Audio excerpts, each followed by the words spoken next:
everyone! Magandang araw sa inyong lahat. Welcome back sa ating channel. It's Tuesday today. And syempre kasama niyo na naman ang inyong nag-iisang Mama Mia para sa panibagong kwento na aking ihahandog at ibabahagi sa inyo ngayong araw na ito. 'Di ba? Andito pa rin tayo. Praise God. Ayan, and syempre thank the Lord kasi andito pa rin kayo. Sumusuporta at sumusubaybay. Maraming salamat po. Oo nga pala, babaguhin na natin ang time of upload. 1 p.m. na po palagi ang time of upload. Char, palagi. Oo, sisikapin natin. 1 p.m. Philippine time. So sa mga kababayan natin na nasa abroad, yun po, Philippine time po tayo ha. And hello din sa mga bago nating subscribers. Ayun, I heard na dumadami kayo pa unti-unti. Thank you so much sa inyong walang sawang pagsuporta. And syempre, lalong-lalo na doon sa mga nakasubaybay sa atin mula pa nung umpisa hanggang ngayon. Ako naman, thank you talaga sa inyo. Kayo po ang dahilan kung bakit nananatili itong channel na ito at kayo po ang dahilan kung bakit 57,000 subscribers na po tayo. Ayun, unti-unti tayo. Kahit parang usad pagong pero ayos lang yon, 'di ba? Wala naman tayong minamadali dito. Chill lang tayo. And syempre, habang nagchi-chill tayo, basahin ko na muna itong inyong mga pa-shout out. Hello po kay La Alelu. O yun, La Alelu. Maraming salamat.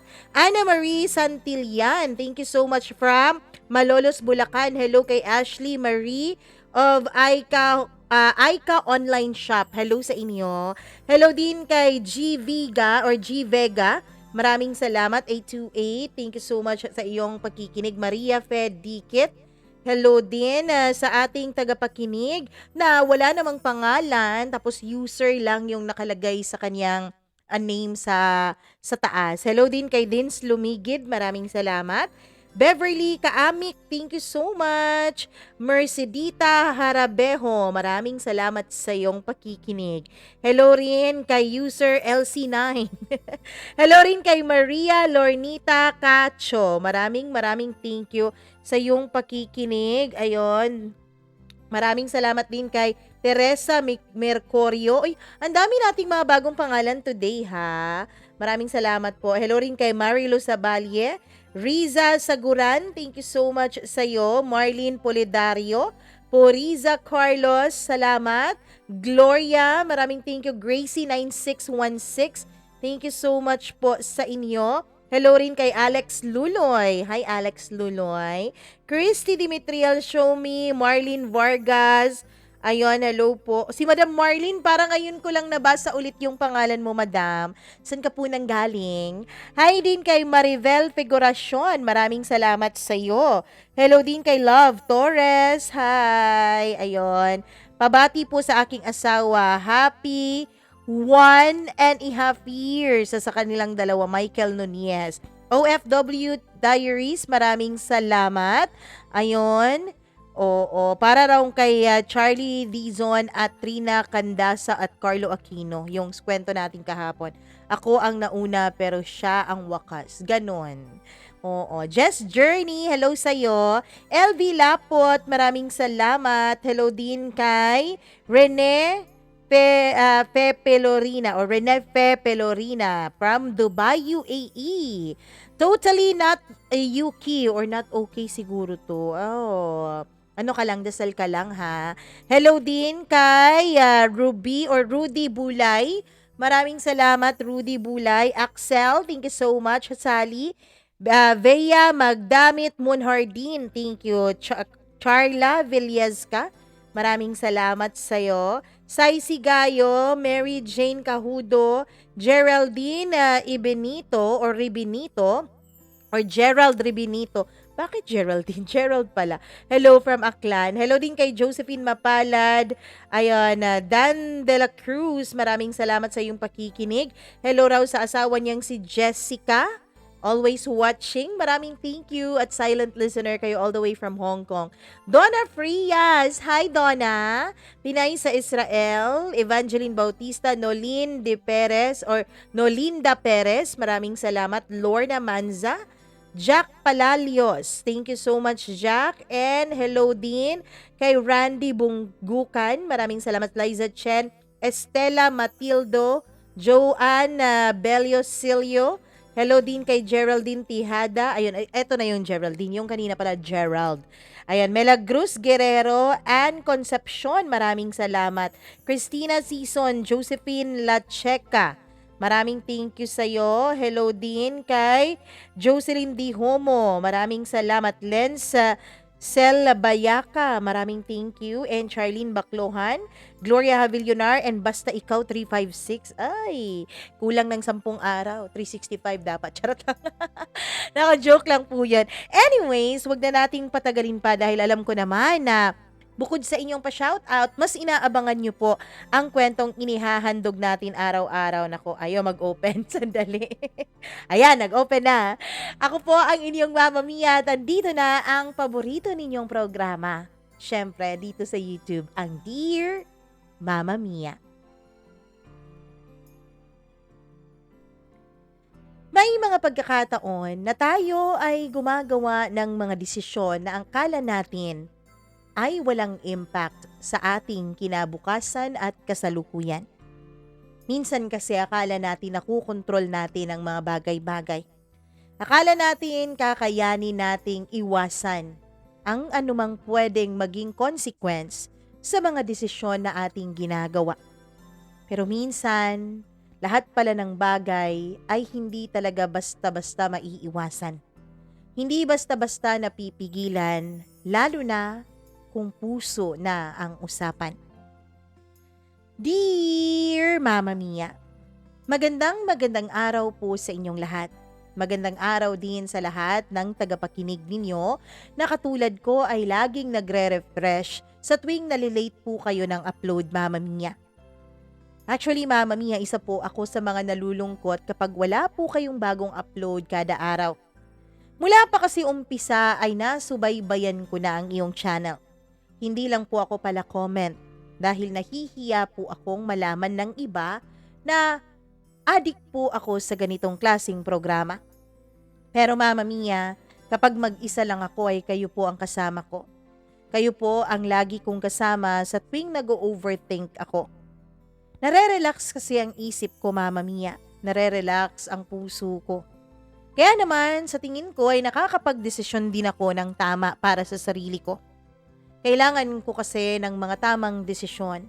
Lalo pa't lahat naman halos ng mga desisyong ginawa ko nung nakaraan ay puro na lang pagkakamali. Puro na lang mga masasakit ang consequence. Mama Mia, hindi po ako taga Luzon. Pero suki po ako ng iyong channel. I'm from Mindanao, Mama Mia. And since marami na po akong naririnig na mga kwento dito na may pagkakahawig ng konti sa kwento ko, gusto ko rin pong ipagtapat sa inyo lahat ng mga pinagdaanan ko. Actually, Mama Mia, mala MMK kung iisipin ang mga pinagdaanan ko ng dahil sa pag-ibig. Andito na naman tayo, pag-ibig na naman. Bakit nga ba mabaliw-baliw ang tao sa pag-ibig? Bakit nga ba sa tuwing umiibig ang isang tao ay nakakalimutan niya na ang tama sa mali? Mama Mia, ang kwento ko ay tungkol po sa isang desisyon na kung maaari lang sana ay pwede ko pang baguhin. Kaya lang hindi na. Hindi ko na mababago at hindi ko na maibabalik pa. Ang desisyon na tapusin ang isang relasyon. Isang relasyon na sa simula pa lamang ay ayaw mo namang matapos. Sa simula pa lamang ay gusto mo naman talagang panindigan. Kaya lang, may mga bagay kasi na kailangan mong pigilan. May mga bagay kasi na kailangan hindi mangyari para hindi marami ang masaktan. Pero ang totoo niyan, hanggang ngayon, umaasa pa rin ako na maibabalik ko ang nakaraan. Umaasa pa rin ako na maitutuwid ko ang lahat ng pagkakamali ko. O diba, parang tanga lang? Mama Mia, tawagin niyo na lamang ako sa pangalang Jenny. At ang lalaki sa kwento na ito ay itago natin sa pangalang Rex. Mama Mia, nagkakilala kami ni Rex kasi pareho kami ng paaralang pinag-aaralan. Bali schoolmates kami noon. Marami din ang mga pagkakataon, Mama Mia, na nagkakasabay kaming dalawa dahil sa mga contest-contest na kami po ang nire-represent ng school. Kami po kasi ang isa sa mga pinakamagagaling sa school, Mama Mia. Kaya naman nakakasabay ko siya. Kaya kahit hindi ko siya naging classmates kailanman, ay naging close din kami paunti-unti. Ang totoo niyan ay nagkakilala lang kami by name nung una. Pero dahil nga sa medyo maliit lang ang aming mundo at lagi kaming nagkakasabay sa halos lahat ng bagay, ay doon, Mama Mia, unti-unti kaming nagkakilalang dalawa. Actually, nung simula ay kanya-kanya naman talaga kami ng mundo. Hindi magkalapit ang mga mundo naming dalawa.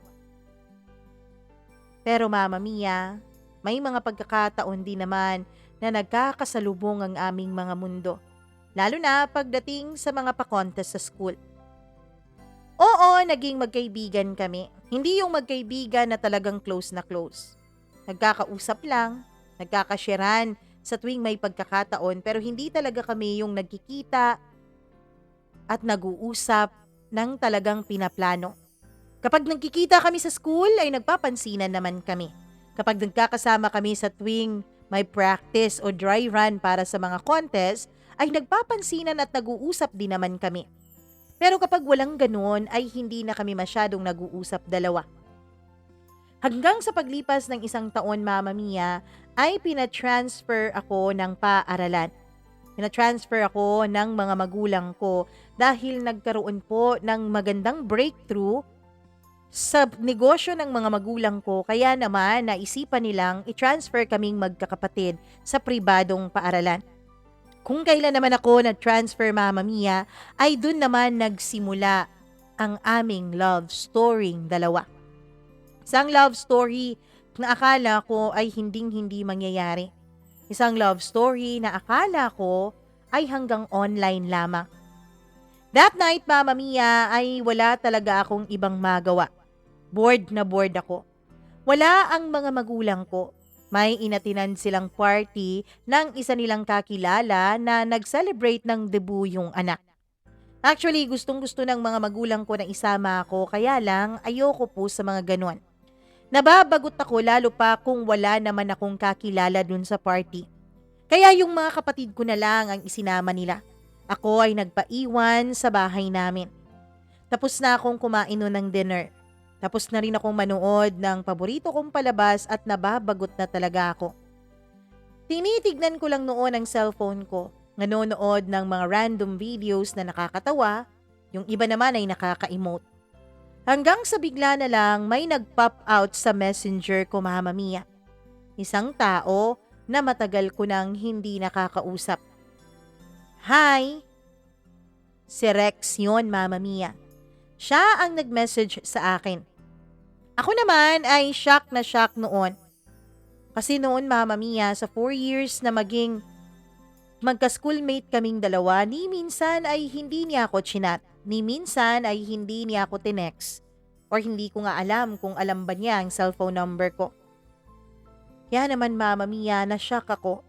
Kung bakit ngayon na hindi na kami iisa ng school ay bigla na lang siyang nagparamdam. Bakit ganun? Ngayon pa siya makikipagkaibigan ng lubos sa akin? Tanong ko sa sarili ko. Ang dami-dami kong iniisip noon kaya medyo natagalan bago ako nakapag-reply. And then nag-reply ako sa kanya ng hello. Hello, kumusta? Tanong ko. Ayos naman ako, Jenny. Ikaw, kumusta dyan sa bago mong paaralan? Masaya ka ba dyan? Nakakapag-settle ka na ba? May mga bagong kaibigan ka na ba? Doon nagsimula ang aming pag-uusap. Hanggang sa kumustahan. Nangamusta ako sa kanya, doon sa mga classmates ko na schoolmates pa rin niya. Nangamusta din ako sa mga dati naming mga guro. Nangamusta din ako sa mga pa-contest sa school kung nananalo na ba sila, hindi katulad nung nandoon pa ako na lagi na lang kaming kulelat at talo. Lagi kaming nagtatawanan sa chat, Mama Mia. Kung minsan nga ay tumatawag pa siya sa akin. Kung minsan ay audio call lang, kung minsan naman ay may kasaling video call. Nagvi-video call kaming dalawa kapag kumakain o di kaya'y gumagawa kami ng mga gawaing bahay. Pero kapag nasa school na kami, ay nag-audio call na lang kami, lalo na kapag may pasok. Minumute na lang namin para wala kaming marinig, basta ba nagkakakitaan kaming dalawa. Doon po nag-umpisa ang lahat. And as they say nga, the rest was history. Mga usual things lang naman ang topics namin. Pero Mama Mia, kapag naman talaga habang tumatagal ang usapan ng dalawang tao, lalo na kapag opposite sex, sa tingin ko naman ay dumadating din talaga sa punto na lumalalim ng lumalalim ang napag-uusapan nilang dalawa. Yun po kasi ang nangyari sa amin ni Rex. Unti-unti Mama Mia ay lumalalim ang aming mga naging usapan. Those late night chats made me feel na special ako sa kanya. Oo, Mama Mia. Assuming ako masyado pero naiisip ko naman Mama Mia kung hindi ako espesyal para kay Rex, bakit niya ako pag-aaksayahan ng oras? Bakit niya ako pag-aaksayahan ng load? Bakit niya ako pag-aaksayahan ng tulog niya? Mama Mia, hanggang sa nung tumagal na nga ang pag-chat naming dalawa ay hiningi na rin niya sa akin ang cellphone number ko. Dati kasi ay hindi pa masyadong stable ang mga internet connection lalo na sa mga bahay-bahay. Kaya naman, may point noon na hindi siya nakakatawag at chat lang kami dahil sa hina ng signal. Lalo na kapag nasa school kami na mahina talaga ang data dati. Kaya naman ang sabi niya ay hihingin niya ang cellphone number ko. Para nang sa ganoon ay pwede kaming magtawagan kahit na walang signal sa internet. At yun na nga ang nangyari Mama Mia. Dumating kami sa punto na meron na kaming mga late night calls dalawa. Yun bang umaabot hanggang 3 a.m.? Yun bang umaabot hanggang makatulugan na ninyo ang tawag hanggang sa ang isa sa inyo ay malobat na? Mama Mia, ang dami-dami naming napag-uusapan. Mga random topics lang. And promise, hindi talaga ako nababagot na kausap siya. Hindi ako nabubore kapag siya ang kausap ko. Para bang ang dami-dami naming pwedeng pag-usapan. Para bang napaka-compatible namin sa isa't isa. Gets na gets namin ang humor ng isa't isa. Mama Mia, lahat din ng mga problema namin ay amin nang pinag-uusapan. Lahat ng mga problemang pinagdaanan namin, lahat yun, sinishare namin sa isa't isa. Mapa-about sa family, sa love life, sa school, at kung ano-ano pa. Nakakakilig, Mama Mia. Nakakakilig na kahit hindi kami nagkikita, ay nagkakaroon kami ng koneksyon dalawa. Na para bang ang tagal-tagal na naming magkakilala. Na para bang ang tagal-tagal na naming magkausap dalawa. Hanggang sa nakikipagkita na rin siya sa akin kapag tapos na ang klase. Oo, Mama Mia, pinupuntahan niya ako sa bago kong school o di kaya naman ay nagkikita kami sa mga parke o sa mall. Nagkakausap. Nanonood ng sine, kumakain sa mga paisaw, sa mga street foods, pumupunta sa mga park, pumupunta sa mga amusement park at kung ano-ano pa ang ginagawa namin. Paminsan-minsan ay nagsishare din kami ng mga natutunan namin sa school. Sabay din kaming nagre-review Mama Mia kahit na magkaiba naman ang kurso namin dati. Sabay kami sa lahat ng bagay. Hanggang sa niligawan na nga ako ng opisyal ni Rex. Sinabi na niya sa akin, Mama Mia, na mahal niya ako. Sinabi na niya sa akin na gustong-gusto na niya akong makasama. Until na sinagot ko na rin siya. We became official. Yung relasyon namin, Mama Mia, para bang masabi mo na parang hulog ng langit. Kasi napaka-smooth. Walang masyadong lubak-lubak. Walang masyadong pinagdaanang mga problema. Masaya lang. Enjoy lang. At dahil may motor si Rex, Mama Mia, ay grabe din ang joyride naming dalawa. Grabe din ang gala namin. Pakiramdam ko ay napaka-safe ko. Secure na secure ang feeling ko, lalo na kapag siya ang kasama ko. Kahit na ang dami ko nang nababalitaan noon tungkol sa mga disgrasya ng motor, na may mga namamatay pa nga. Pero Mama Mia, hindi ako kailanman natakot umangkas kay Rex. Pakiramdam ko kasi ay ligtas ako sa piling niya. Oo, hindi naman talaga napaka-smooth sailing ng relasyon namin. Kasi para naman kaming walang relasyon nun, hindi ba? Lahat naman siguro ng relasyon ay hindi talaga maiiwasan ng away. Hindi maiiwasan ng tampuhan, selosan at kung ano-ano pa. Pero Mama Mia, kahit na pinagdaanan din namin ni Rex ang mga yon, at the end of the day, ay amin pa rin nakukuha ang solusyon sa problema namin. Hanggang sa pinakilala na niya ako sa mama niya, sa mga cousins niya at sa mga barkada niya. Yung mga barkada niya Mama Mia ay mga schoolmates ko rin dati, kaya medyo kilala ko na sila sa mukha at sa pangalan. Until one day Mama Mia, nakita ko na parang may nagbago sa amin. Parang may nagbago sa relasyon naming dalawa. Hindi ko alam kung biglaan na lang yun o kung binaliwala ko na lang lahat ng mga signs noon. Sa unang 3 buwan kasi ng relasyon namin ay masaya kami ni Rex. Sa unang mga buwan na magka-chat pa lang kami ay masaya kami kahit wala kaming relasyon. Hanggang sa nagkaroon na nga ng opisyal na relasyon ay masaya pa rin kami. Pero Mama Mia, nung lumipas ang 3 buwan, nung lumipas ang panahon na may nangyari na sa aming dalawa, pakiramdam ko ay parang may nagbago. Nangyari po ang lahat ng between sa amin, kung sex ang pag-uusapan, ay biglaan lamang. Binisita ako ni Rex sa bahay. As usual, wala ang mga magulang ko kasi busy sila sa negosyo namin. Nandun naman ang mga kapatid ko pero nasa kani-kanilang kwarto. Walang lumalabas. Lumalabas lang kapag nagugutom na, pero nagtatago din sa kwarto dahil naglalaro ng mga mobile games. Kaming dalawa lang ni Rex noon ang nasa sala at nanonood ng movie. Hanggang sa tinanong niya ako kung meron ba akong assignments. Sabi ko meron. Sabi niya Mama Mia, gawin na lang daw namin kasi ayaw na niyang manood ng movie nung tapos na ang isang palabas na aming pinapanood. Kaya naman, walang mali siya ko siyang pinapasok noon sa kwarto ko. Nandun kasi ang mga gamit ko sa school. At habang gumagawa kami ng assignments ko Mama Mia, ay napapansin ko parang unti-unting lumalapit sa akin si Rex.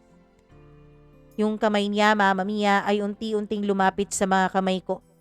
At nung ginawakan na niya ang isa kong kamay habang nagsusulat ako ay wala akong naging reaksyon. Hanggang sa dumikit pa siya sa akin. Yung dikit na ang bawat tagiliran namin. At yung isa niyang kamay ay nakahawak na rin sa kabilang tagiliran ko. Mama Mia, yung kanyang mukha ay dikit na rin sa mukha ko na nakadantay pa sa balikat ko. Ano yan? Ano yang ginagawa mo? Pabulong niyang sabi sa akin. Ewan ko ba pero ang bulong na yun ay naghatid ng bulta-bultahing kuryente sa aking katawan. Ang bulong na yun ay parang may ibig sabihin. Eto, math. Alam mo naman na mahina ako sa math, sabi ko. Tignan ko nga. Sabi niya pero ang labi niya ay dikit na sa may pisngi ko. Hanggang sa naramdaman kong hinahalikan na niya ang pisngi ko Mama Mia. Hanggang sa naramdaman kong nabasa na ang pisngi ko gawa ng kanyang dila. Nilingon ko siya. At nung nilingon ko siya ay mabilis naman niyang sinakop ang mga labi ko. Naghalikan kaming dalawa. Wala akong naging pagtutol noon nung malalim na ang mga halik niya. At nung niyakap na niya ako ay hindi ako tumutol.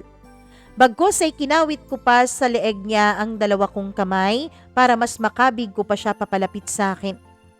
Para bang gusto na naming pag-isahin noon ang aming mga mukha. Hanggang sa naramdaman ko ang kanyang kamay Mama Mia na pumasok na sa suot kong blouse. Pumunta na ang isa niyang kamay sa likuran ko at ganun-ganun na lang Mama Mia. Bigla niyang na-unhook ang suot kong bra. Medyo kinabahan ako noon. Nagmulat ako ng mga mata ko. Pero nung tignan ko si Rex ay nakapikit pa rin siyang hinahalikan ng labi ko at ninanamnam ang halikan naming dalawa. Kaya naman pumikit ulit ako Mama Mia. At nagulat na naman ako nung bigla kong maramdaman ang kamay niya sa mga dibdib ko. Bahagya ko siyang itinulak Pero Mama Mia, ang isa niyang kamay ay kinabig naman ako papalapit sa kanya. Hanggang sa ang halik niya ay bumaba na sa leeg ko. Hanggang sa tinanggal na niya ang suot kong blouse. Mama Mia, nagdadalawang isip ako noon. Pipigilan ko ba ang ginagawa ni Rex? Itutulak ko ba siyang palayo? Pero gusto ko naman ang ginagawa niya. Gusto ko ang nangyayari sa aming dalawa. Paano kapag itinulak ko siya tapos bigla siyang magalit sa akin? Paano kung bigla na lang na mag-iba ang aming relasyong dalawa? Sa takot ko na baka Mama Mia magalit sa akin si Rex, ay hinayaan ko na lang siyang gawin ang gusto niya. Hanggang sa tuluyan na niyang natanggal ang lahat ng saplot ko liban na lang sa underwear ko sa baba. Napakaganda mo, Jenny. Ang ganda-ganda mo. Bulong niya sa akin. Mama Mia, hindi ko na namalayan kung paanong nagawa ni Rex na tanggalin din ang mga suot niya. Namalayan ko na lang ang lahat nung unti-unti na niyang tinatanggal ang underwear ko. Pinigilan ko siya, pero ang sabi niya, magtiwala daw ako sa kanya. Humikit na lang ako, Mama Mia, habang tinatanggal niya ang underwear ko. Pinahiga niya ako sa kama. Nagmulat na lang ako ng mga mata ko nung maramdaman ko ang mga labi niya na nasa tuhod ko na. Muntik ko pa siyang masipa noon sa sobrang kiliti na aking naramdaman. Pero nung matignan ko ang mga mata niya, Mama Mia, ay parang may umaapoy doon.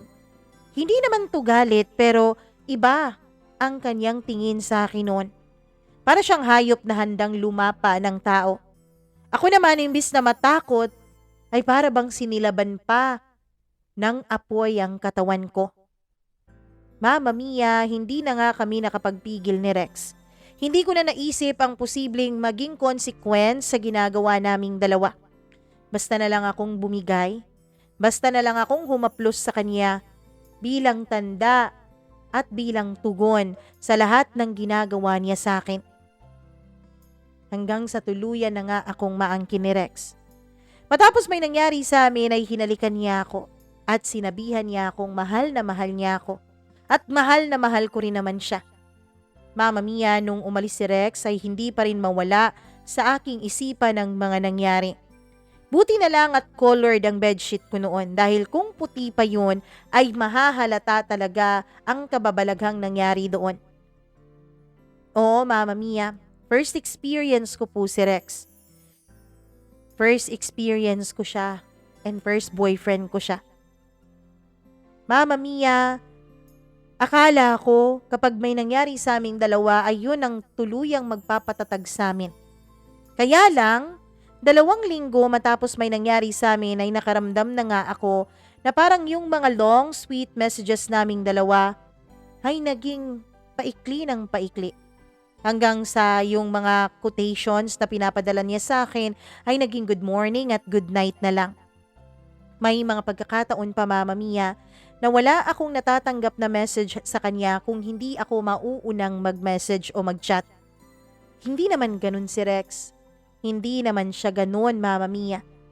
Kaya lang, parang may nagbago. Ayoko siyang kumprontahin. Ayoko siyang kumprontahin dahil natatakot ako, Mama Mia. Natatakot ako na baka kung ano ang isagot niya sa akin. Hanggang sa bigla na lang talagang nawala ang lahat na parang bula. May mga pagkakataon na ilang araw niya akong hindi i-chat. Mag-chat ako sa kanya pero hindi niya sinisin. Pero inintindi ko siya, Mama Mia. Inintindi ko siya dahil alam kong hectic din ang schedule niya bilang isang estudyante. Hanggang isang araw ay tinext ko siya dahil hindi ko na matiis na maghintay pa sa kanyang message. Rex, busy ka ba? Tanong ko. Hindi naman. Hindi daw siya busy, pero ang interval time sa aming conversation ay halos magli-5 oras, Mama Mia. 5 oras na yung text message ko bago pa niya replyan. That time, Mama Mia, I was so preoccupied. Plus, may na-receive pa akong maling messages galing sa kanya. Isang maling message, Mama Mia. Like wow, may pa-call sign pa talaga na babe. Napamura pa ako noon dahil hindi ko alam kung paano ko ilalabas ang frustration ko. Kung paano ko ilalabas ang galit ko sa nakita kong message na may tinawag siyang babe. Hindi naman kasi babe ang tawagan namin. Mama Mia, without hesitation ay hiniwalayan ko si Rex. Hiniwalayan ko siya dahil nasaktan ako ng sobra sa kanyang ginawa. Pero ang totoo niyan, Mama Mia, ang totoo niyan ay nag-isip talaga ako. Nag-isip ako na baka pipigilan niya ako kapag nakipaghiwalay ako. Ganun naman talaga ang mga lalaki, hindi ba, sa mga babaeng mahal nila. Kapag tayong mga babae ay nakikipaghiwalay o tinotoyo o may nalaman tayo kaya nakikipaghiwalay tayo, ay susuyuin at susuyuin nila tayo. Akala ko pipigilan ni Rex ang paghihiwalay naming dalawa, pero akala ko lang pala yun, Mama Mia. He let me go that easy. Oo, nung nakipaghiwalay ako sa kanya, ay pumayag siya sa walang pagdadalawang isip. Kaya naman, na-conclude ko sa isip ko na baka hindi niya lang talaga ako mahal.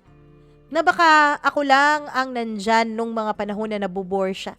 Tulad ng siya lang ang nandyan nung mga panahon na nabubore ako. Ang kaibahan lang naming dalawa, ako, Mama Mia, ay na-fall talaga sa kanya ng tuluyan. Baka nga sa kanya, Mama Mia, ay infatuation lang ang naramdaman niya sa akin. Even though hiwalay na kaming dalawa ni Rex, Mama Mia, ay patuloy pa rin ang pag-chat at pag-text naming dalawa. May paminsan-minsan na nagtatanungan pa rin kami kung nasaan kami, kung anong ginagawa namin, kung sinong mga kasama namin. Na para bang naging friends kaming dalawa, para bang walang cheating na nangyari. Texting at chatting na para bang hindi nangyari yung hiwalayan namin. Mama Mia, after a week, nung nag-break kaming dalawa, ay nag-reach out ako sa kanya. Oo. Nung una ay hindi ko pinapansin yung mga text niya sa akin. Pero Mama Mia, nung mag-reply na ako sa mga text at chat niya, dun ko na-realize na hindi talaga infatuation ang naramdaman ko kay Rex. Hindi infatuation ang dahilan kung bakit nagawa kong isuko sa kanya ang aking bataan. Kundi mahal na mahal ko talaga siya. Tunay ang damdamin ko sa kanya. Siya lang ang lalaking minahal ko ng ganon. Na-realize ko rin, Mama Mia, na masyado na akong na-attach kay Rex. Sa halos 1 taon na chat, syempre pagkikita, at syempre mga sweet daming mga memories, ay masyado na akong na-attach sa kanyang presensya. Kahit na ilang buwan lang naman ang tinagal ng relasyon namin, ay matagal din naman kaming magka-chat, magkatawagan at kung ano-ano pa, Mama Mia. Kaya nasanay ako sa kanya. Ginusto kong bumalik siya sa buhay ko. Ginusto kong bumalik rin ako sa buhay niya. Mama Mia, tandang-tanda ko pa noon. Tandang-tanda ko pa ang gabi kung paano ako nagmakaawa kay Rex para lang bumalik siya sa akin. Ang gabi kung paano halos lumuhod ako sa harapan niya para lang balikan niya ako. Para lang mahalin niya ulit ako. Tandang-tanda ko ang gabi kung saan binaliwala ko lahat ng sakit. Binaliwala ko lahat ng pagko-question ko sa worth ko just to save our relationship. Gustong-gusto kong iligtas ang sa aming dalawa. Gustong-gusto ko, Mama Mia, na dugtungan ang aming mga alaala. Yun ang unang pagkakataon sa buhay ko na kinalimutan ko ang pride ko dahil ayokong mawala siya ng tuluyan sa buhay ko. Hindi ko alam kung paanong mabuhay nang wala si Rex. Pero in the end, Mama Mia, hindi pa rin siya naawa sa akin. He pushed me away. Hindi siya nakipagbalikan. Hanggang sa nakapagdesisyon na ako na itigil ko na lang ang kabaliwan kong ito. Then I realized, Mama Mia, it's better to lose people than to lose yourself trying to convince that people na bumalik sa iyong buhay. Hanggang sa tumigil na ako sa kakahabol kay Rex. Kasi nga, ang sabi niya sa akin, hindi na raw talaga siya babalik sa akin. Hindi na kami babalik sa dati. hindi na magbabalik sa dati ang relasyon naming dalawa. Mama Mia, ewan ko. Ewan ko kung ganun talaga ang halos lahat ng lalaki. Ewan ko kung ganun ba talaga sila. Mapaglaro ng damdamin. Kasi kahit na sinabi niya sa akin na ayaw na niya, kahit sinabi niya sa akin na wala nang balikang mangyayari sa aming dalawa, Mama Mia, binibigyan pa rin niya ako ng mga false hopes.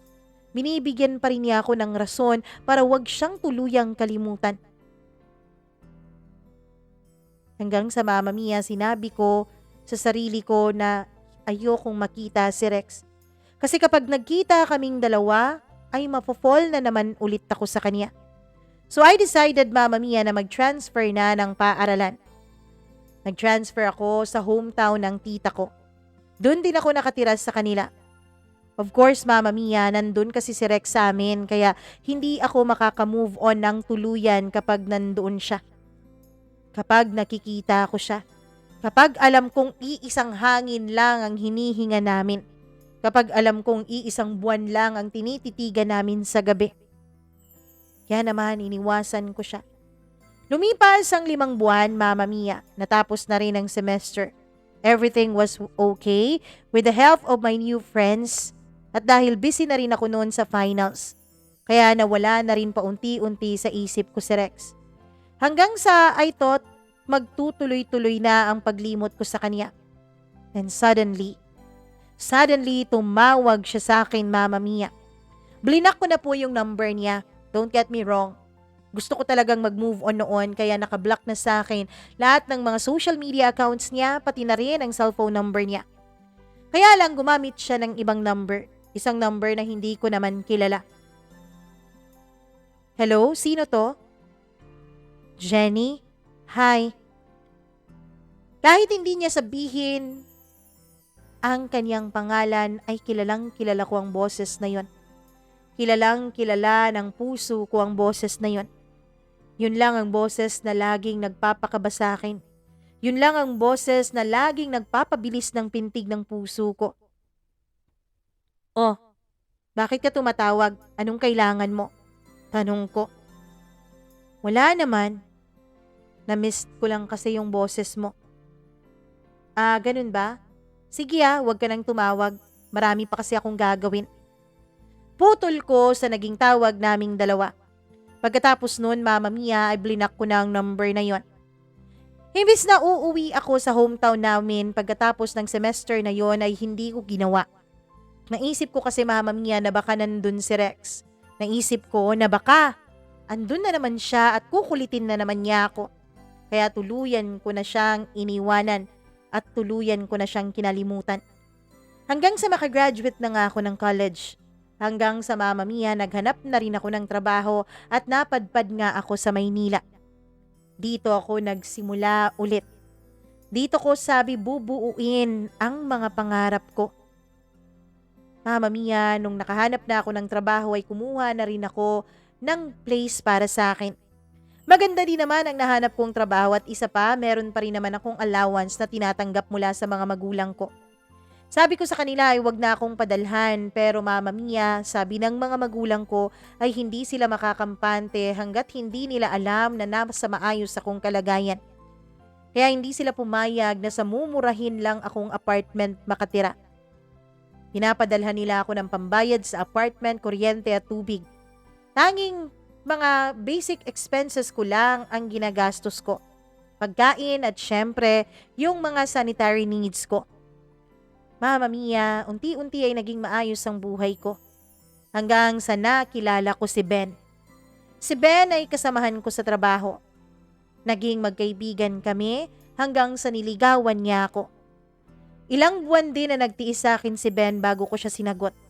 Mahal ako ni Ben, Mama Mia. Siya ang tipo ng lalaki na masyadong ma-effort. Yung mga random na pagbibigay ng bulaklak at kung ano-anong regalo kahit na walang okasyon, ganong uri ng boyfriend si Ben. Mapapasa na all na lang talaga ang lahat. Hanggang sa lumipas ang ilang mga buwan. Inaya ako ni Ben na mag-live-in kaming dalawa pero hindi ako pumayag. Kasi nga kahit na hindi naman ako masyadong relihiyosa, Mama Mia, ayoko naman na bigyan ng rason ng mga magulang ko para ma-disappoint sila sa akin. Alam ko kasi na hindi talaga papayag ang mga magulang ko sa mga live-in setup. Kaya naman hindi talaga ako pumayag. Nung una ay nagtampo si Ben. Nung una sabi niya Mama Mia ay hindi ko raw talaga siya ginagawang priority. Pero pinaramdam ko naman sa kanya na mahal ko siya. Dahil ang totoo niyan, iniisip ko na noon na si Ben na ang makakasama ko sa habang buhay. Hanggang sa unti-unti ay natanggap rin naman ni Ben at nirespeto rin naman niya ang naging desisyon ko. Nirespeto niya Mama Mia na hindi ako ang tipo ng babae na pumapayag sa mga live-in setup. Hanggang sa wala nang naging problema. Lumipas ang 2 taon. 2 years na ang relasyon namin ni Ben. Hanggang sa sabi niya ay lilipat na raw siya ng pinapasukang trabaho. Bakit mahal? Ayos naman dito sa pinagtatrabahuan natin ah. Hindi bawal tong relasyon natin. Tanggap nila tayong lahat. At isa pa, maganda din ang pasweldo, maganda din ang benefits, sabi ko. Oo nga, maganda ang benefits, pero para sa'yo yun, Jenny. Kasi ikaw, lagi kang napopromote. Samantalang ako, parang may galit yata sa akin yung management at ayaw akong ipromote. Bali-balita ako pa kaya ayaw akong ipromote ng management ay para raw walang conflict of interest. Para raw hindi tayo magkasabay na napopromote. Ganun ba? Sabi ko. Nagmaang-maangan ako noon Mama Mia pero ang totoo ay naririnig ko rin naman ang mga chismis na yon.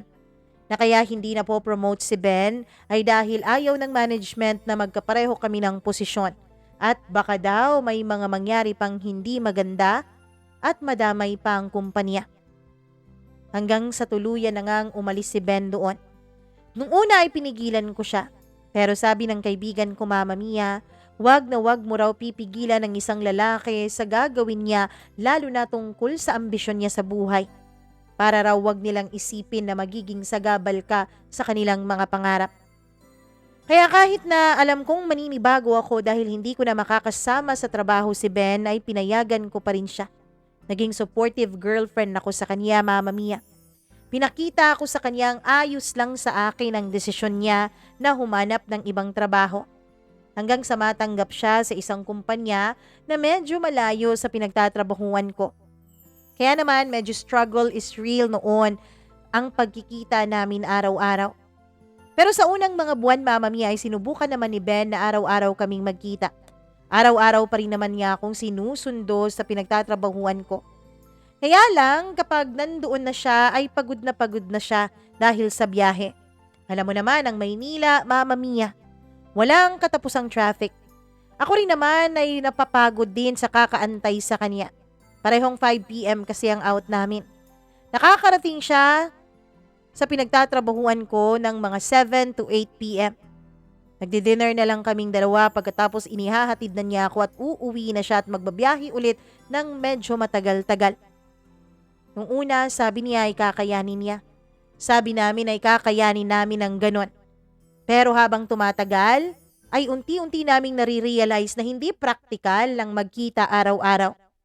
Kaya nagkausap kaming dalawa. Sabi namin, Sabado't Linggo na lang ang oras namin sa isa't isa.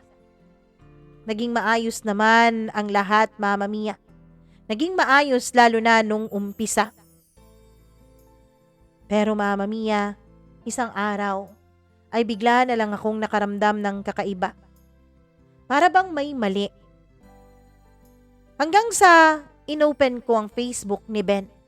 Matagal ko nang alam ang kanyang password at alam din naman niya ang password ko. Pero kahit kailan ay hindi ko naman binuksan ang Facebook niya Mama Mia. At alam ko ganun din siya sa akin. Pareho kasi kaming may tiwala sa isa't isa. Kaya lang ewan ko ba kung anong pumasok sa utak ko nung araw na yon. Meron akong trabaho pero parang bigla akong nakaramdam ng kakaiba. Hanggang sa bigla na lang nag-pop up sa utak ko na buksan ko ang Facebook ni Ben. At nung binuksan ko yun, Mama Mia, ay wala naman akong nakitang kakaiba sa messages. Hanggang sa nagsuscroll-scroll ako ng kanyang newsfeed. May nakita ako doon. Isang picture. Group picture yun. Mama Mia, sa picture na yun ay may katabi si Ben. Isang magandang babae. Payat. Siya nga pala, Mama Mia, medyo chubby nga pala ako. Payat ang babaeng katabi niya at iba ang pakiramdam ko sa kanya kahit na magkatabi lang naman sila sa picture. Kinalkal ko ang lahat ng mga taong nagre-react doon sa picture hanggang sa makita ko nga ang account ng babae. Nung makita ko ang account niya, Mama Mia, ay doon ako nagulat. Ang dami-dami nilang pictures. Oo, grupo. Minsan 3 sila, minsan 4, minsan 10, minsan 5. Pero isa lang ang napapansin ko sa lahat ng pictures na nakikita ko. Sa lahat ng pictures na yon, ni isang picture ay wala na magkahiwalay sila ni Ben. Lagi silang magkatabi. Mama Mia, hanggang sa inopen ko ang messages ng babaeng yon. Pagka-open ko sa messenger niya ay may nabasa ko na exchange of message nilang dalawa. Pero kung titignan mo ang messenger ay wala naman. Kaya naman, Mama Mia, tinignan ko ang archive ni Ben at nandun nga ang kanilang messages dalawa. Dun ko nakita. Nag-I love youhan sila sa isa't isa. Nag-good night. May isa pang message doon, Mama Mia, na sinabi nung babae na, sorry kung pinagod kita kanina. Kumulo ang dugo ko noon. Napasigaw pa talaga ako sa loob ng opisina na siyang ikinagulat ng lahat. Anong nangyari sa'yo, Jenny? Tanong nila. Wala. May emergency lang. Pumunta ako sa boss ko, Mama Mia, at nagpaalam na magli-leave ako the rest of the day at saka bukas na rin. Friday yun, Mama Mia, kinabukasan. Ayaw pa akong payagan ng boss ko pero ang sabi ko emergency. At dahil hindi naman ako pala absent sa work ay pinayagan na rin nila ako. Pero natagalan pa ako ng 1 oras dun sa trabaho kasi nga, Mama Mia, turn over ko pa sa kasamahan ko ang mga dapat ay gagawin ko kinabukasan. Mama Mia, pinuntahan ko si Ben sa pinagtatrabahuan niya. Pero ang ikinagulat ko ay wala siya doon. Ang sabi ng kanyang mga kasamahan ay hindi raw pumasok si Ben at naka-leave daw ito hanggang bukas. Sa Monday pa raw ito babalik. Mama Mia, hanggang sa tinanong ko yung guard, pinakita ko yung picture ng babae. Kuya, tanong lang, dito ba to nagtatrabaho? Tanong ko. Si Ma'am Mela. Oo, dito yan. Magkasabay nga silang nag-leave ni Sir Ben eh. Sabi niya. Noon, Mama Mia, ay kumulo talaga ang dugo ko. Hanggang sa iba't iba na ang pumapasok sa isip ko. Tinatawagan ko si Ben pero hindi siya sumasagot. Lumipas ang 3 oras ay tsaka siya sumagot. Nasaan ka? Tanong ko. Pasensya ka na, mahal. Hindi ko napansin yung tawag mo kasi may meeting kami kanina. Sinungaling ka? Sigaw ko sa kanya. Anong sinungaling? Nandito ako sa opisina nyo. Kanina pa ako dito at wala ka. Naka-leave ka raw kasama yung Mela?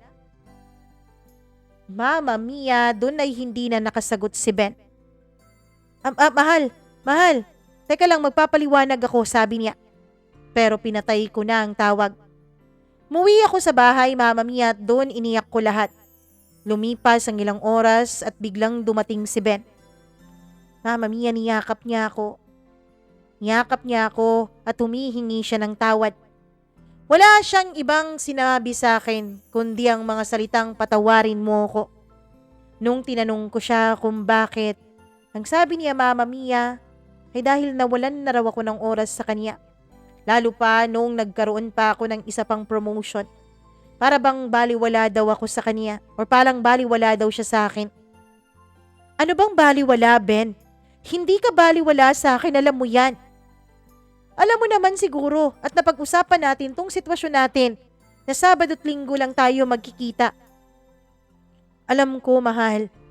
Akala ko noon kaya ko rin eh. Pero hindi pala. Natukso ako, mahal. Pero ikaw ang mahal ko, Jenny. Please maniwala ka. Mama Mia, masakit na masakit sa akin ang nangyari.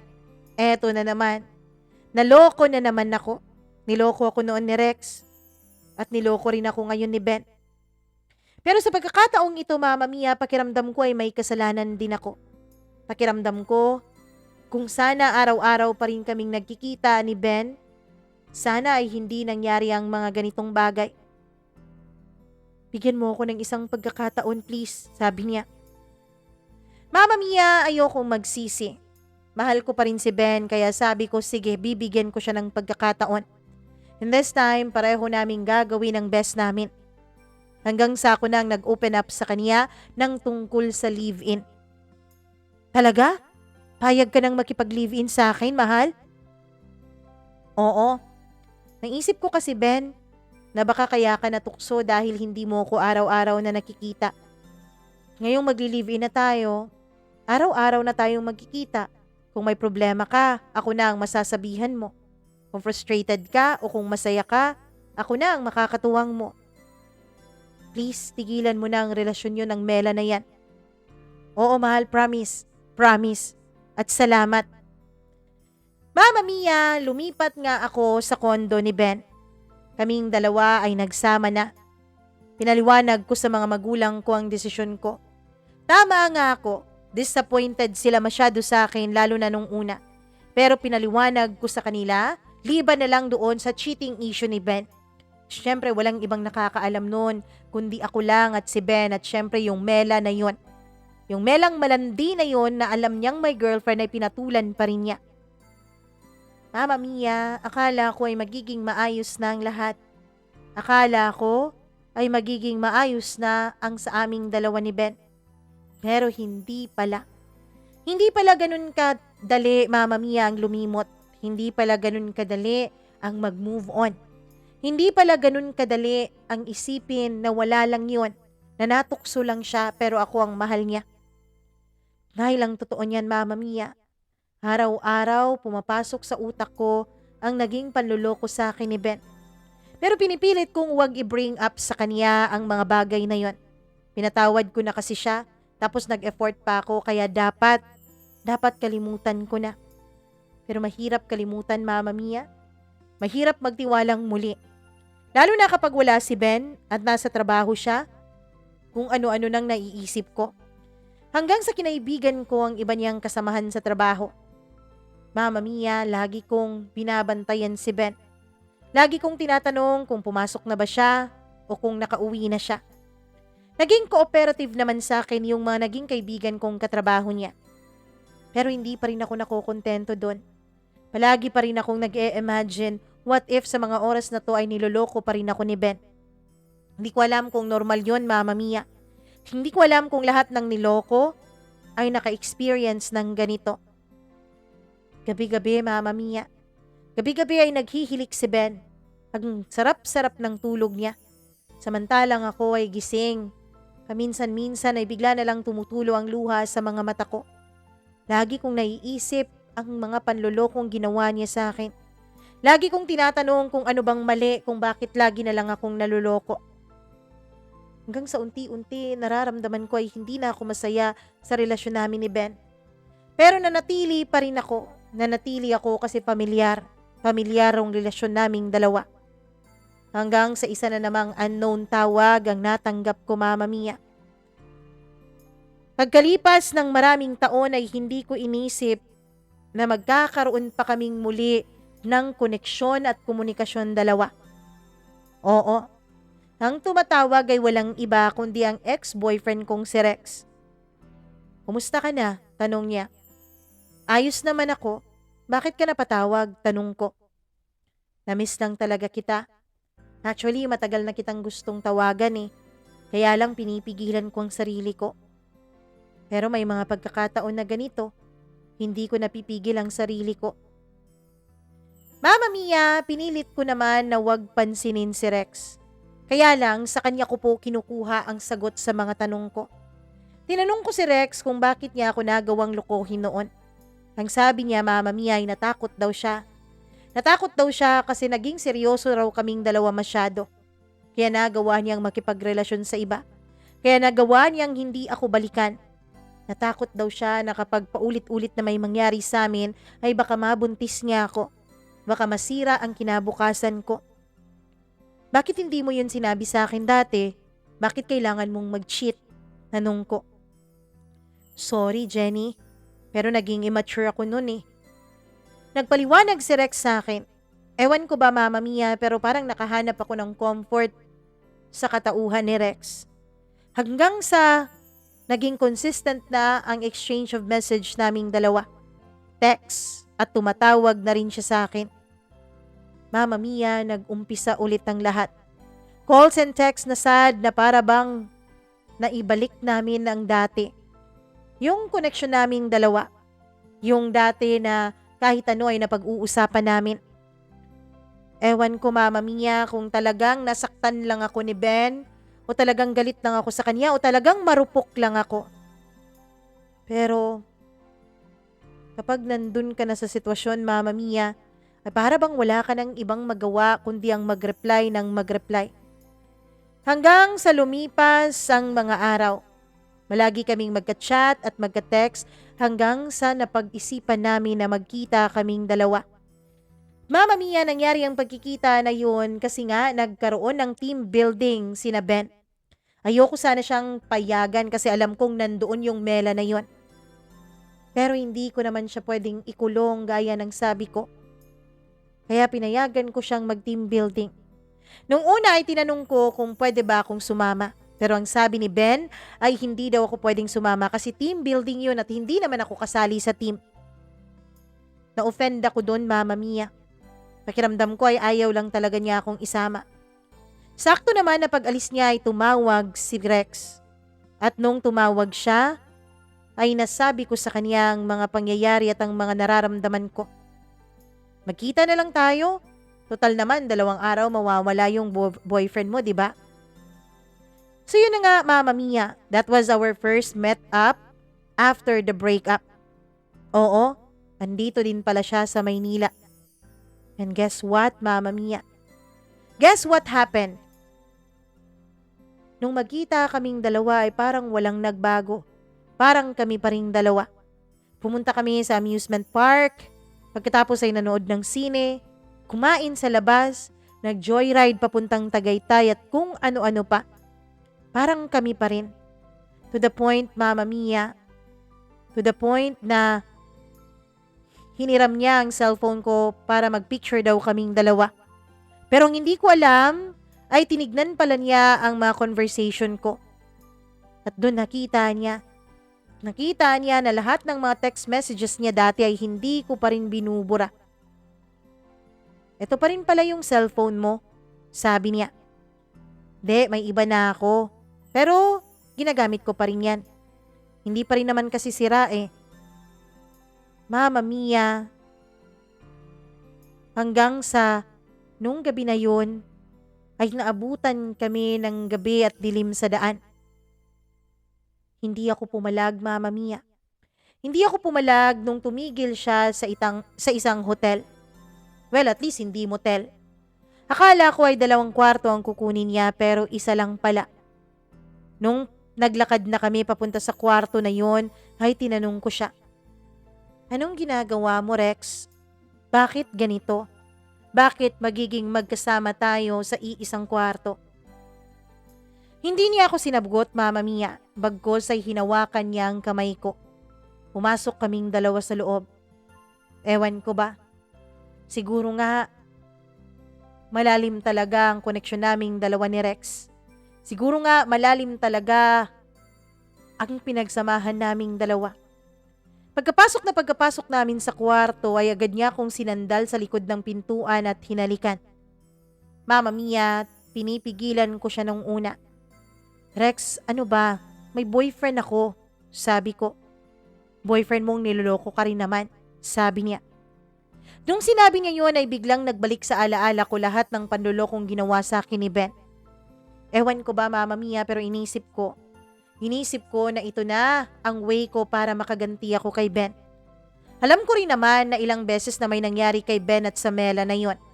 Kaya hindi na rin naman siguro ako lugi o hindi rin naman lugi si Ben kapag may mangyari sa amin ngayon ni Rex. Niloko niya ako, 'di ba? Kaya magiging amanos din kapag niloko ko siya. Pagkatapos kong maisip ang mga bagay na yon ay ako na mismo ang humalik kay Rex. Ako na mismo, Mama Mia, ang nagbigay sa kanya ng katawan ko. Paulit-ulit nung gabing yon. Oo, Mama Mia. Halos hindi na kami natulog ni Rex. Halos lagi na lang may nangyari sa amin. Kinabukasan ay nagpa-room service na lang kami ng breakfast. Nagkulong kami sa loob ng kwarto at paulit-ulit na pinagsaluhan ang matatamis naming mga sandali. Hanggang sa nag-12 noon na at nag-check out na kami. Umuwi na ako at inantay ko na lang na umuwi si Ben. Nung makauwi siya ay marami siyang pasalubong sa akin. Niyakap niya ako at hinalikan. Mama Mia, biglang nagbago ang mood ko nung maisip ko na baka may nangyari din sa kanila nung Mela na yon. Kumusta? Ayos naman, mahal. Maganda yung mga activity namin dun sa team building.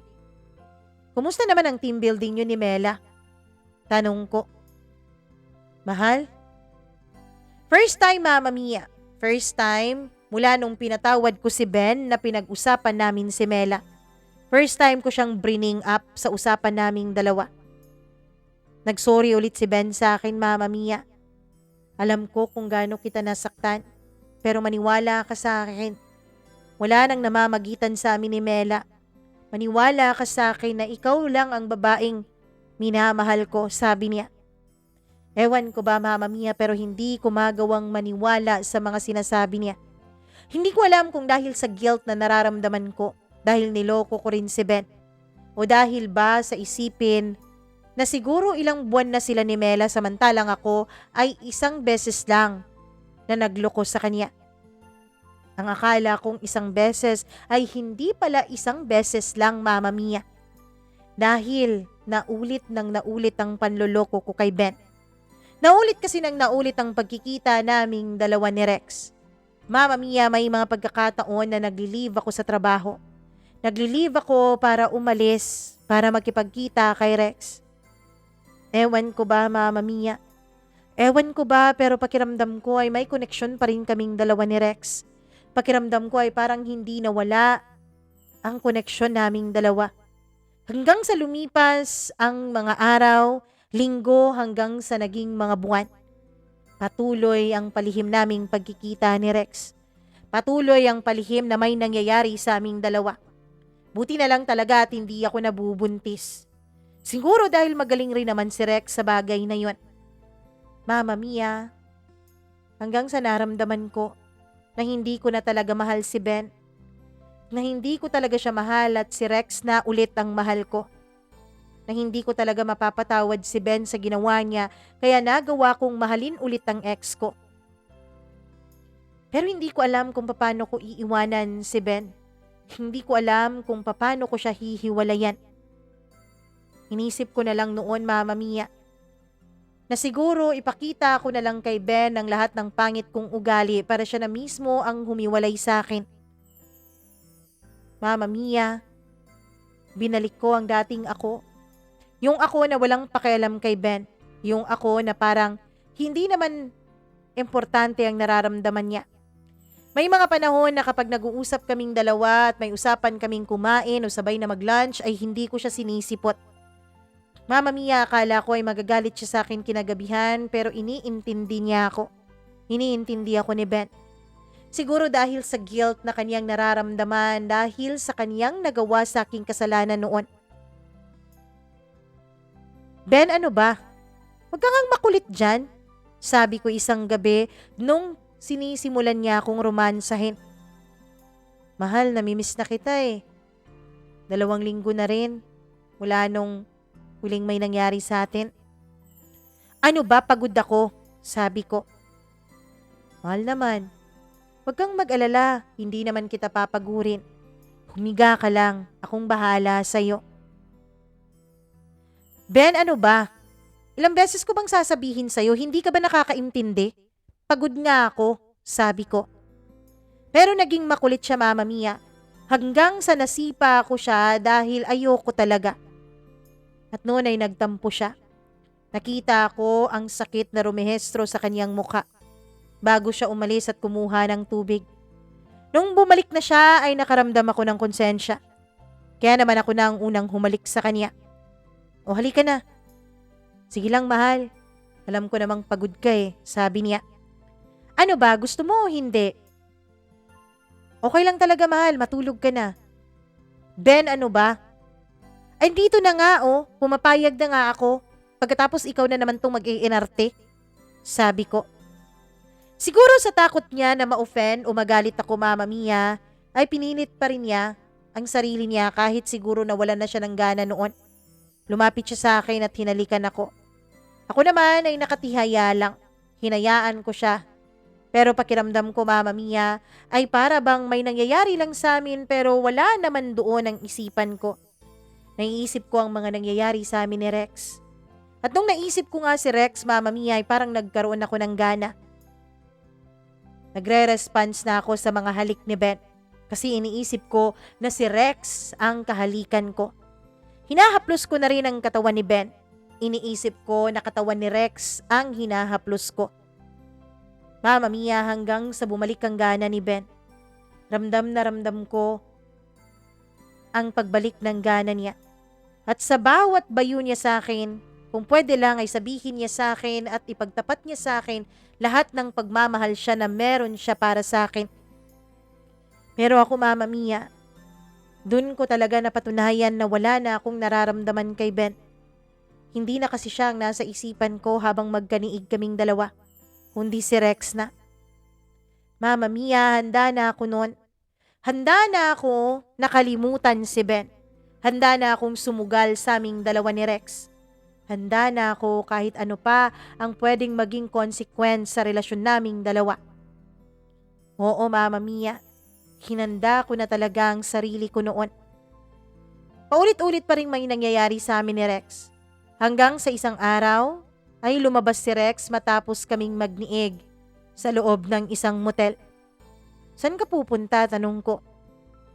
Bibili lang po ng makakain. Nagsasawa na kasi ako sa pagkain dito sa motel eh. Nagsasawa ka sa akin? Biro ko naman. Hindi naman ako magsasawa sa'yo, alam mo yan. Pero dito sa motel, nagsasawa na ako sa pagkain kaya bibili ako sa labas. Ano bang gusto mo? Tanong niya. Sinabi ko sa kanya lahat ng gusto ko pagkatapos ay nagbihis na siya at umalis. Mama Mia, nung nakaalis na siya, ay naligo muna ako. Sabi ko, sosorpresahin ko siya.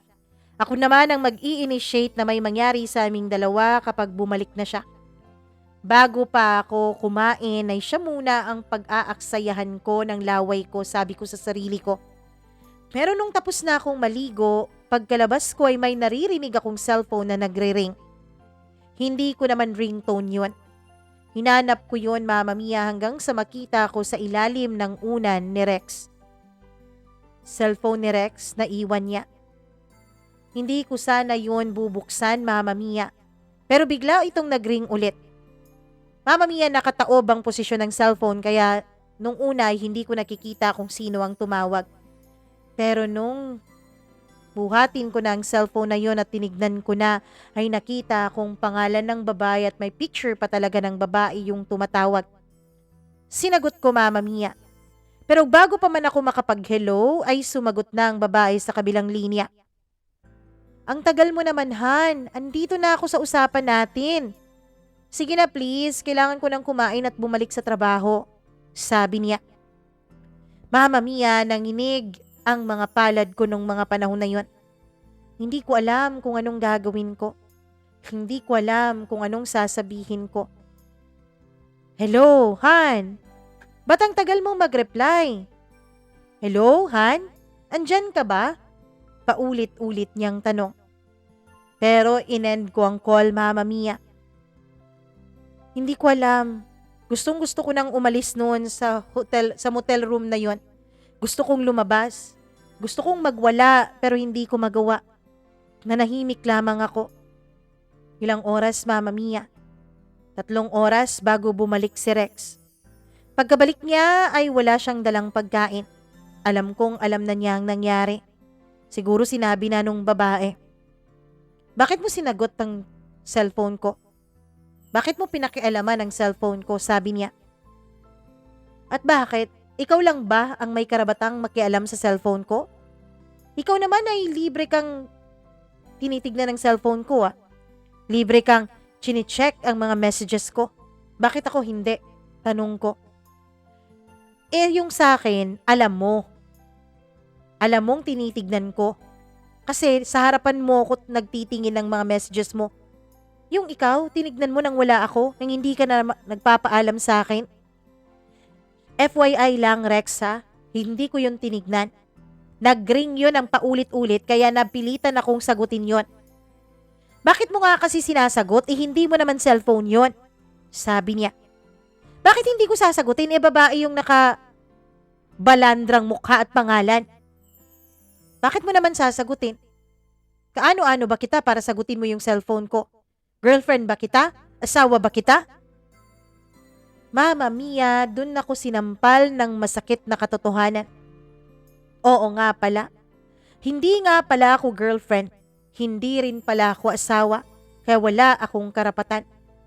Isa lang pala akong babaeng kaniig. Isa lang pala akong babaeng kaulayaw sa kama. Hindi pala sapat na dahilan yon. Hindi pala sapat na dahilan ang paulit-ulit niyang pag-angkin sa katawan ko para may karapatan na rin akong tignan ang cellphone niya. Nag-away kami noon ni Rex, Mama Mia. Nagbihis ako at saka umalis na sa lugar na yon. Hindi na rin ako kumontak pa sa kanya. Mama Mia, tinatry niya akong kontakin pero sa tuwing may mga unknown numbers na tumatawag sa akin ay iniisip ko lagi na si Rex yun kaya hindi ko sinasagot. Sabi ko sa sarili ko, napakatanga ko. Sabi ko sa sarili ko, bakit ganon? Lagi na lang akong nasasaktan. Lagi na lang akong nahihirapan.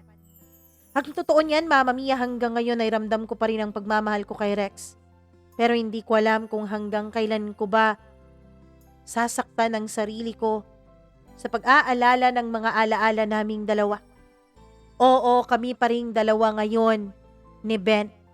Magkasama pa rin kami sa iisang bubong at nag-propose na rin siya ng kasal sa akin.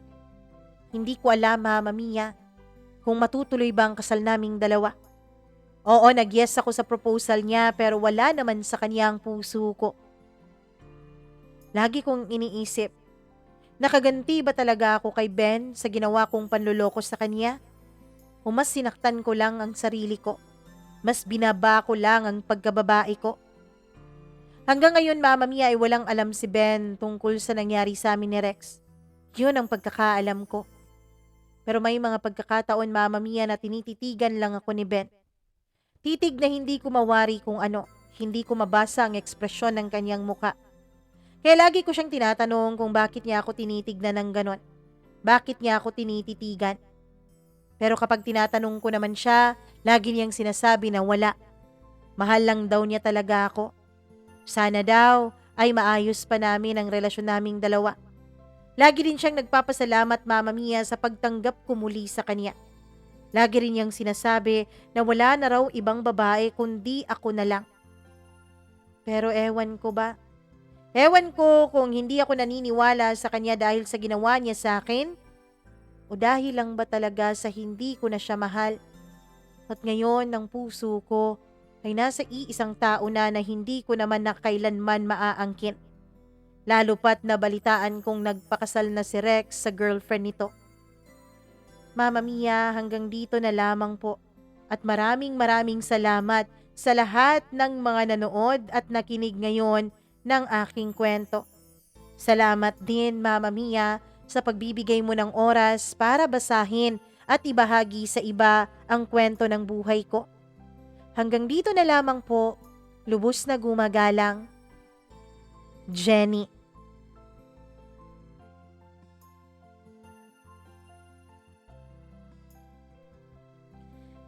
Nako naman, Jenny. Jenny. Bakit mo naman ginawa yun, girl?